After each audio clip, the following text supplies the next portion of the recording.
உனக்கு எல்லாத்துக்கும் ஒரு இளிச்சவாயன் கிடைச்சிட்டான். அவன் சொன்னா இவன் சொன்னா அவன் செஞ்சான்னு காலத்தையே ஓட்டிட்டு இருக்க.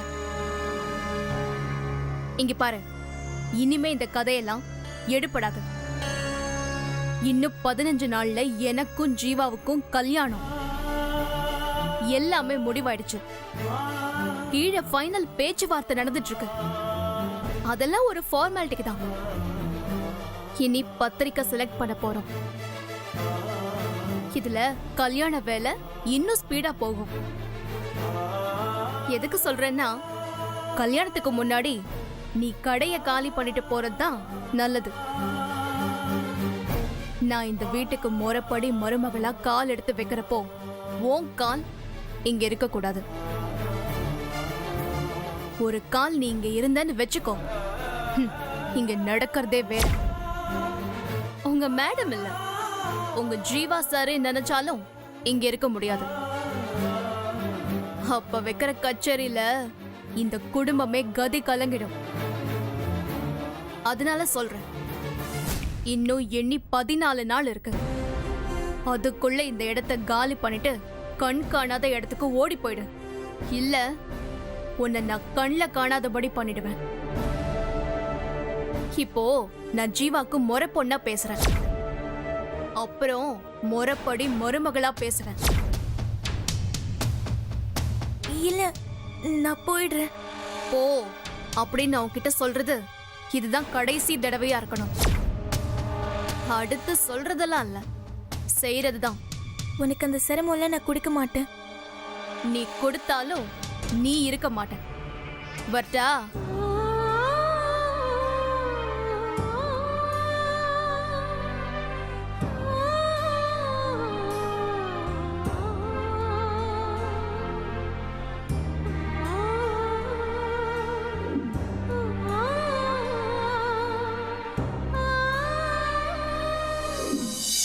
நீங்க எதை பத்தியும் கவலைப்படாதீங்க, எல்லாத்தையும் நாங்க பாத்துக்கிறோம். இல்லடா, எங்க பங்குக்கும் நாங்க ஏதாவது செய்யணும்ல.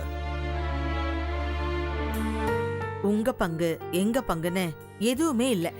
யார் செஞ்சா என்ன, இது நம்ம குடும்பம் தானே. உங்க பங்குக்கு நீங்க ஏதாவது செய்யணும்னு நினைச்சா எந்த தடையும் இல்லாம இந்த கல்யாணத்தை முடிச்சா போதும்.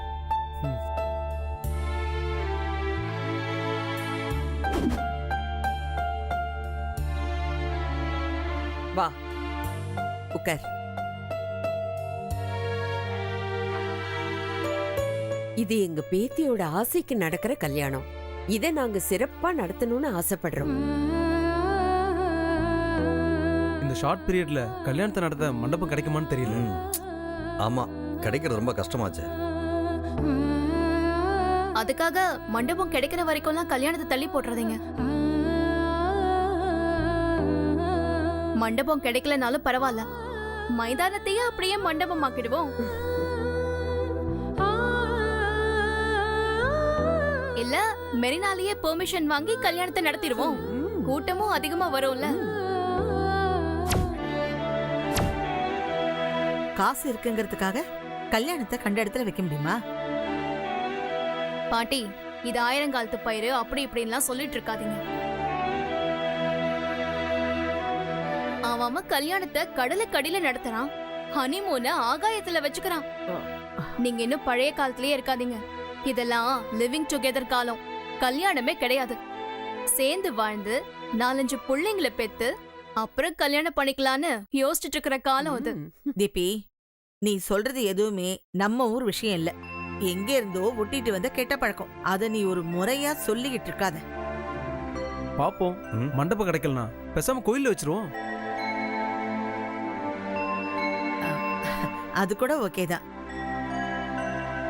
எங்க வேணாலும் வைங்க, எனக்கு கல்யாணம் சொன்ன தேதியில நடக்கணும். விட்டா அவ மாப்பிள்ளைய கூட்டிட்டு இப்பவே ஓடினாலும் ஓடிடுவா. ராஜம்மா, இது சிரிக்கிற விஷயம் இல்ல. அவதான் ஏதோ புரியாம பேசிட்டு இருக்கானா, நீ அவ கூட சேர்ந்து பேசிக்கிட்டு இருக்க. மண்டபம் கிடைக்குதான்னு பாப்போம். அப்படி இல்லைன்னா கோயிலையே வச்சு முடிச்சிடலாம். வந்ததுல இருந்து நாம தான் பேசிக்கிட்டு இருக்கோம். மாப்பிள்ளையும் பேசல மாமியாரும் பேசல. இல்ல இதுல பேசுறதுக்கு ஒண்ணும் இல்ல, அதனாலதான் அமைதியா இருக்கேன். சரி, பேச வேண்டியதெல்லாம் பேசியாச்சு. இப்ப கிளம்பி போனாதான் எல்லா வேலையும் பார்க்க முடியும். இருங்க, இருந்து சாப்பிட்டுட்டு போலாம்ல. இது நம்ம வீடு தானே, எப்ப வேணாலும் சாப்பிட்டுக்கலாம். நிறைய வேலை இருக்கு மாயா. சரிடா, நாங்க அப்ப கிளம்புறோம்.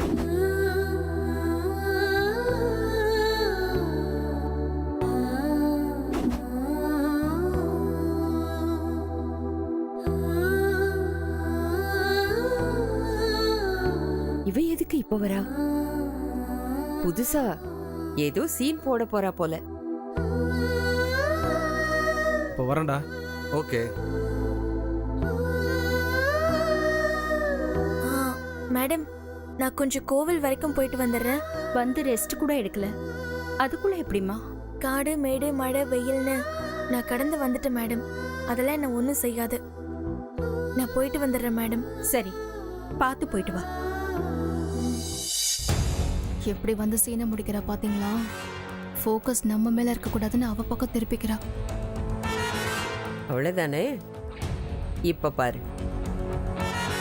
அம்மா பூங்குடி, கோவிலுக்கு போயிட்டு நேரா இங்கே வந்துருமா. வேற எங்கேயாவது போயிட போற, அப்புறம் உன்னை தேடி எல்லாரும் அலைஞ்சுகிட்டு இருக்க முடியாதுமா. ஏன் சித்தி இப்படி பேசுறீங்க? அவ கோயிலுக்கு தானே போயிட்டு வரேன்னு சொல்றா. போயிட்டு வந்துருவா. வரணும், நானும் அதைத்தானே சொல்றேன். நான் வந்துடுறேன் மேடம். ஏம்மா, நானும் வேணா கூட வரட்டுமா? எனக்கு ஒன்றும் இல்லை மேடம், நான் போயிட்டு வந்துடுறேன். நீங்க கவலைப்படாதீங்க.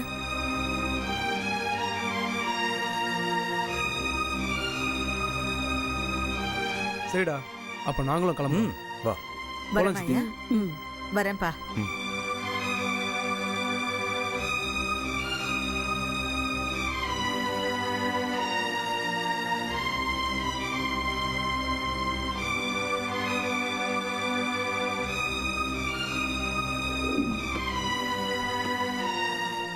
ஓகே.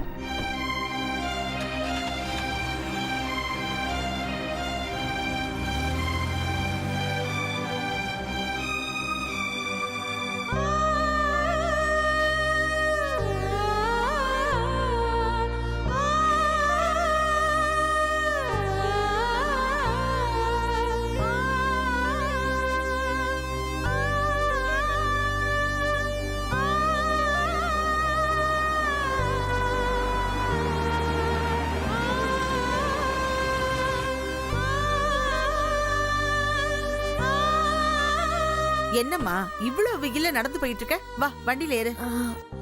வேண்டாம், பக்கத்துல தான் நான் நடந்து போயிடுறேன். பூங்குடி, வாமா, கார்ல டிராப் பண்றோம். ஆ இல்ல சார், நான் போறது ஷார்ட்கட் தான். நான் நடந்து போயிடுறேன், நீங்க போங்க சார். சரி, பத்திரமா போயிட்டு வா. சரி பாட்டி, வரேன் சார். சரிம்மா.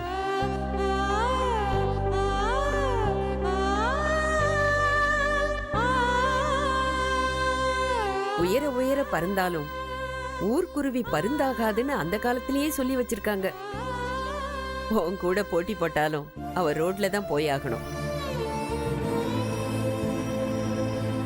அந்த பொண்ண அவ அம்மா நல்லா வளர்த்திருக்கா இல்ல?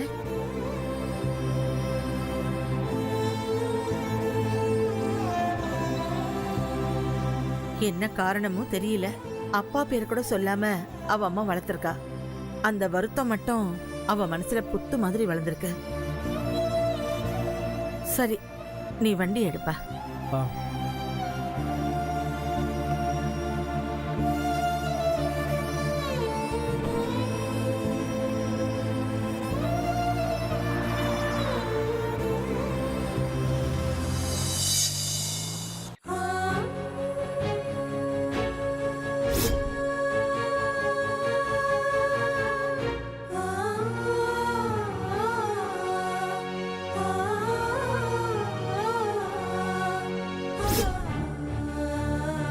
உனக்கு தேங்க்ஸ் சொல்றதா இல்ல கோவத்துல உன்கிட்ட சண்டை போடுறதான்னு எனக்கு தெரியல.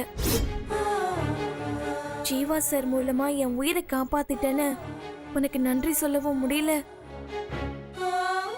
அதே ஜீவா சார் என்கிட்ட இருந்து பறிச்சு எனக்கு கஷ்டத்தை கொடுத்துட்டியேன்னு உன்கிட்ட சண்டை போடவும் முடியல.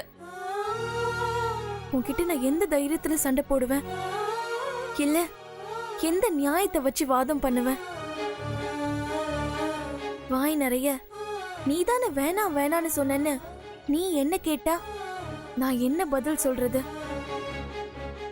மனசுல ஜீவா சார் மேல ஆசையும் அதே மனசுக்குள்ள அந்த குடும்பத்து மேல பாசத்தையும் வச்சுக்கிட்டு 2 குதிரையில என்னால சவாரி பண்ண முடியாது. நான் ஜீவா சார வேண்டான்னு சொன்னது உனக்கு தெரியும். ஆனா ஜீவா சார் எனக்கு இல்லவே இல்லைன்னு தெரிஞ்ச பிறகு என் மனசுக்கு எவ்வளவு கஷ்டமா இருக்கு தெரியுமா? இது எனக்கு நானே போட்டுக்கிட்ட வட்டம் தான். அதை தாண்டணும்னு எனக்கு ஆசை வந்தப்ப அதை சுத்தி எல்லாரும் சேர்ந்து இன்னொரு வட்டத்தை போட்டுட்டாங்க. ஏன் வட்டத்தை நான் தாண்டலாம், ஆனா அவங்க போட்ட வட்டத்தை என்னால தாண்ட முடியுமா?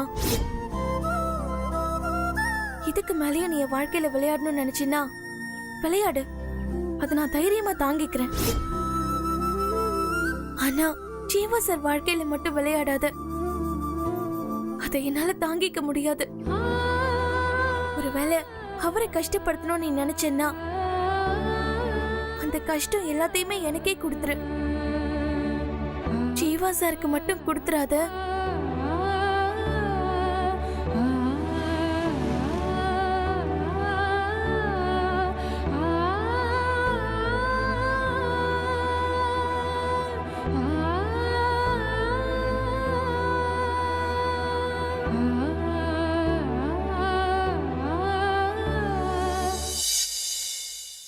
சார் நீங்க உன்னை பார்த்து பேசணும்னு தான் வந்த பூங்குடி. நான் இங்க இருக்கேன்னு உங்களுக்கு எப்படி சார் தெரியும்?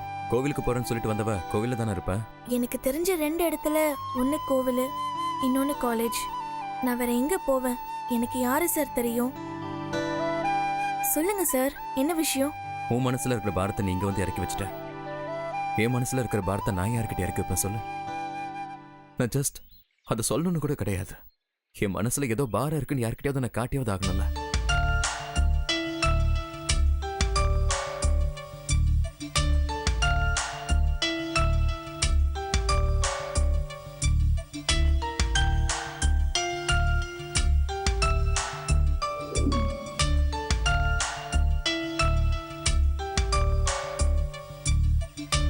சொல்லுங்க சார், என்கிட்ட என்ன பேசணும்? என்கிட்ட பேசுறதுக்கு என்ன இருக்கு? உன்கிட்ட பேச நிறைய இருக்கு. அதுக்கு முன்னாடி நான் உன்கிட்ட மன்னிப்பு கேட்கணும். என்கிட்ட மன்னிப்பா? என்ன சார் சொல்றீங்க? ஆமா பூங்குடி, உன் மனசு இப்ப எப்படி பாடுபடுன்னு என்னால புரிஞ்சுக்க முடியுது. அதுக்கு காரணமே நான் தான். அப்போ உன்கிட்ட நான் மன்னிப்பு கேட்டு தான் ஆகணும். மன்னிப்பு கேட்கிற அளவுக்கு நீங்க எந்த தப்பும் பண்ணல சார். எதுக்கும் யாரும் காரணம் இல்ல சார். உன் மனசு எதையுமே தப்பா நினைக்காது. உன்னை நான் மிஸ் பண்றேன்னு நினைக்கும் போது எனக்கு எவ்வளவு வருத்தமா இருக்கு தெரியுமா? எத்தனையோ தடவை உன்கிட்ட நான் ப்ரப்போஸ் பண்ணிருக்கேன், என்ன மேரேஜ் பண்ணிக்கோன்னு கேட்டிருக்கேன். அதையெல்லாம் நீ அப்போ அவாய்ட் பண்ணிட்டே வந்தேன். ஆனா இப்போ சிச்சுவேஷனை தீபிகாவை கல்யாணம் பண்ணி தான் ஆகணுன்ற மாதிரி ஆயிடுச்சு. இப்படி நடக்கும்னு நானும் நினைச்சு பார்க்கல, நீயும் நினைச்சு பார்த்திருக்க மாட்டேன். பட் சூழ்நிலை அப்படி அமைஞ்சிருச்சு. நீ அடிக்கடி சொல்லுவியே, என் ஃபேமிலி நல்லா இருக்கணுங்கிறதுக்காக தான் செய்யறேன்னு. என் ஃபேமிலி நல்லா இருக்கணுங்கிறதுக்காக தான் இப்போவும் நான் தீபிகாவை மேரேஜ் பண்ண ஒத்துக்கிட்டேன். நீங்க இதை எதையுமே எனக்கு சொல்லணும்னு அவசியம் இல்லை சார். நான் அந்த சூழ்நிலை தெரிஞ்சுதான் ஆரம்பத்துல இருந்தே உங்ககிட்ட இருந்து ஒதுங்கி ஒதுங்கி போனேன். வாழ்க்கைங்கிறது எதிர்பாராத சம்பவங்களால கோர்க்கப்படுதுன்னு இப்ப நான் புரிஞ்சுக்கிட்டேன் சார். உனக்கு என் மேல எந்த கோவமும் இல்லையா? உனக்கு எந்த ஒரு ஏமாற்றமும் இல்லையா? ஒருத்தரோட ஏமாற்றம் தான் இன்னொருத்தரோட சந்தோஷம். ஒருத்தரோட இழப்பு தான் இன்னொருத்தருக்கு வரும். இதானே சார் லைஃப். எல்லாமே ஒரு நாள் மாறிடுன்ற நம்பிக்கையோட காத்திருந்தா. ஆனா இப்படியாகும் நான் எதிர்பார்க்கவே இல்லை பூங்குடி. வாழ்க்கைங்கிறது எதிர்பார்க்காததும் ஏமாற்றமும் நிறைஞ்சதுதான் சார். எது நடக்கணுமோ அது நடந்திருக்கு. அப்படிதான் நாம நினைச்சுக்கணும்.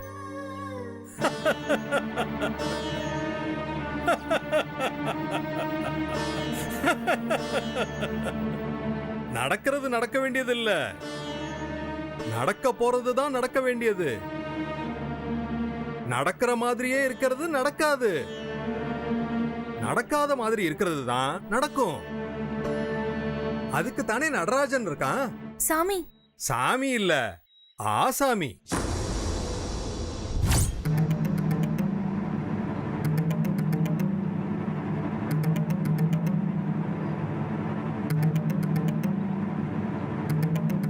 அவரு என்ன சொல்லிட்டு போறாரு? எனக்கு ஒண்ணுமே புரியலையே. அவர் சொல்றப்ப புரியாது சார், நடக்கிறப்ப தான் புரியும். வாங்க.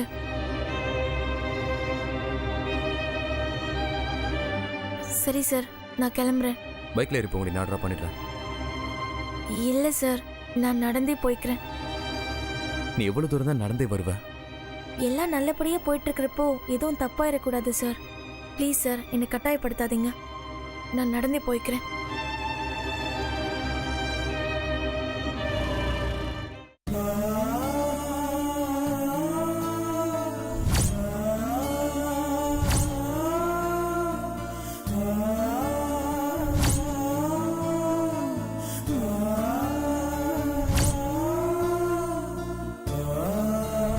எனக்கு அம்மாவும் அப்பாவும் அவங்க தான். தனி ஒரு மனுஷியா தாத்தாவோட துணையோட அவங்க என்ன வளர்த்துருக்காங்க. பூங்கொடி தான் என் மகளா? இவ்வளோ நாள் எனக்கு தெரியாம போச்சு.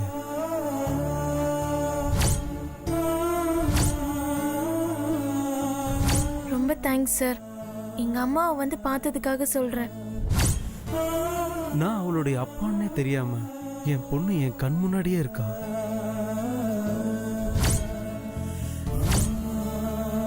இதை யார்கிட்டயாவது போய் ஷேர் பண்ணா எனக்கு தான் கஷ்டம்.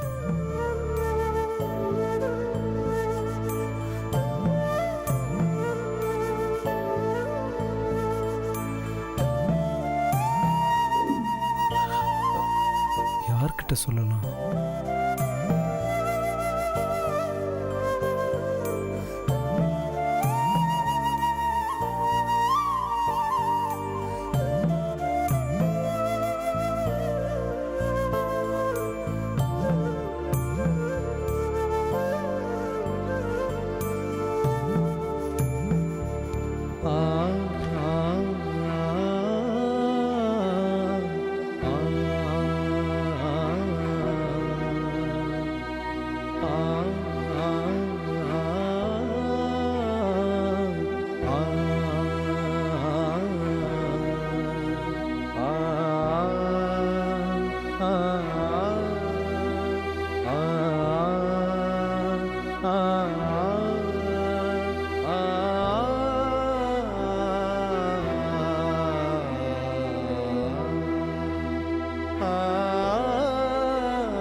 அப்பா, இதை யார்கிட்ட சொல்றதுன்னே தெரியல. ஆனா யார்கிட்டயாவது சொன்னாதான் என் மனசுக்கு நிம்மதி. அதான் உங்ககிட்ட சொல்லலான்னு வந்திருக்கேன். நான் என் சரோஜாவை பார்த்தேன்ப்பா. ஆமாப்பா, நம்ம இத்தனை வருஷமா தேடிக்கிட்டு இருந்த சரோஜா இங்கதான்ப்பா இருக்கா. நாம பக்கத்திலேயே வச்சுக்கிட்டு நாம தான் ஊர் உலகமெல்லாம் தேடிக்கிட்டு இருந்தோம். அதை விட முக்கியமான விஷயம், என்னோட பொண்ணு யாருன்னு எனக்கு தெரிஞ்சிடுச்சு. அவ யாருன்னு சொன்னா யாருமே நம்ப மாட்டாங்க. அவளையும் நாம பக்கத்துல வச்சுக்கிட்டு தான் தேடிக்கிட்டு இருந்தோம். அவ வேற யாரும் இல்லப்பா, நம்ம பூங்கொடி தான் என்னோட முதல் பொண்ணு. உங்களுக்கு பூங்கொடினா யாருன்னு தெரியுமா தெரியாதான்னு எனக்கு தெரியாது. ஆனா நீங்க அவளை பார்த்திருக்கீங்க. அவ நம்ம வீட்டுக்கு நிறைய தடவை வந்திருக்கா, போயிருக்கா. எந்த ஒரு விஷயத்துக்காக நம்ம இத்தனை நாளா காத்திருந்தோமோ அந்த விஷயம் நடந்துருச்சு. ஆனா அதை என்னால வெளியில சொல்ல முடியாத சூழ்நிலையில நடந்திருக்கு. சரோஜா எதனால என்கிட்ட கூட சொல்லாம போனான்னு யாருக்கும் தெரியாது. சாகரத்துக்குள்ள ஒரு நாளாவது அவளை பாத்திர மாட்டோமா நான் ஏங்கிக்கிட்டு இருந்தேன். இப்ப அவளையும் பார்த்துட்டேன், என் பொண்ணையும் பார்த்துட்டேன். நம்ம வீட்டுக்கெல்லாம் வருவாளே, இப்போ ஸ்ரீராம் வீட்டுல கூட தங்கி படிச்சுக்கிட்டு இருக்காளே பூங்கொடி, அவ என் பொண்ணுப்பா. ரெசார்ட் கட்டுற விஷயமா கொடைக்கானல் போனப்ப அப்பவே நான் அவளை பார்த்தேன். தீபிகாவுக்கு கட்ட வேண்டிய பரிவட்டத்தை பூசாரி தவறுதலா பூங்கொடிக்கு கட்டிட்டாரு. அப்பவே இந்த பொண்ணோட நமக்கு ஏதோ சம்பந்தம் இருக்குன்னு தோணுச்சு. ஆனா அது என் பொண்ணுதான்னு அப்ப எனக்கு தெரியல. ஜீவா மேல பூங்கொடிக்கு பிரியம் இருக்கு. அவளதான் கல்யாணம் பண்ணி வைக்கணும்னு மாயாவும் ஆசைப்படுறா. அதெல்லாம் மீறிதான் தீபிகாவுக்கு ஜீவாவை கல்யாணம் பண்ணி வைக்க நாள் குறிச்சிருக்கோம். அதாவது என் மூத்த பொண்ணு கட்டிக்க வேண்டியவன ஜீவாவை என் 2வது பொண்ணு கல்யாணம் பண்ணி வைக்க போறோம். நியாயமா பார்த்தா பூங்குடிக்கு தான் ஜீவாவை கல்யாணம் பண்ணி வைக்கணும்.